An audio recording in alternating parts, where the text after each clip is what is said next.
Welcome to Council Connection. I'm Kim Baxter, Mayor and Durango City Councilor. This program is designed to give you a snapshot of happenings at the most recent Durango City Council meeting. This time we look at the May 4th meeting.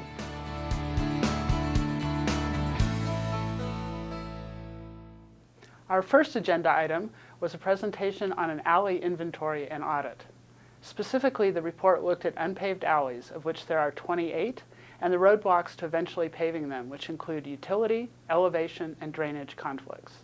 One costly solution to drainage would be the use of sewer vaults. So our plan going forward is to expend up to $6 million over the next 10 years.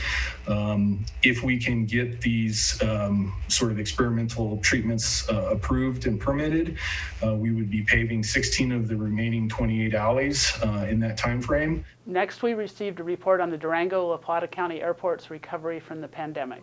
In April 2020, we saw traffic dip 95% from pre-pandemic levels. In the bar charts in the gray, you can see so far the first quarter of 2021 and the substantial uptick we've seen, particularly in March.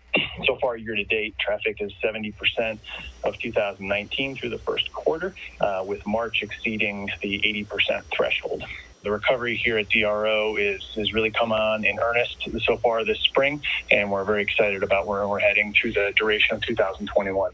With American, Delta, and Frontier adding new destinations this spring, we could see passenger traffic at DRO reaching unexplored heights during the last half of the year. The February financial report had good news on sales taxes, which are now 11% above budget projections. We had 3 quasi-judicial hearings at this meeting. The first concerned a preliminary development plan for the Mountain Trace 2 and Timber Trails project off Metz Lane and Florida Road. 41 new homes are proposed. The second quasi-judicial hearing was for a proposed 24-unit tiny home development adjacent to Mild to Wild rafting on Animas View Drive. And the owners of the Best Western on 160 West requested a minor subdivision which would allow them to sell a smaller lot with a restaurant to economically bolster the hotel, which was hard hit during the pandemic, or make the hotel also a possible sales target. All 3 proposals were approved. Councilors voted 4-1 to extend the city's emergency ordinance supporting mask-wearing mandates until May 18th. This will allow us to consider a more relevant mask measure at the May 18th council meeting.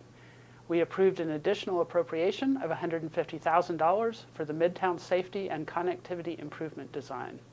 It will look at traffic and safety issues at the Florida, East 3rd Avenue, and 15th Street intersections, as well as along Main and Camino from 14th to 16th Streets. Here are some reminders about upcoming events. Outdoor fun returns with the showing of outdoor movies at both Buckley Park and the Rec Center on the 1st and 3rd Fridays of June, July, and August, starting at 7:45 p.m. These are presented by the City of Durango and various local businesses. Durango Parks and Rec has full and part-time jobs available for game time staff this summer.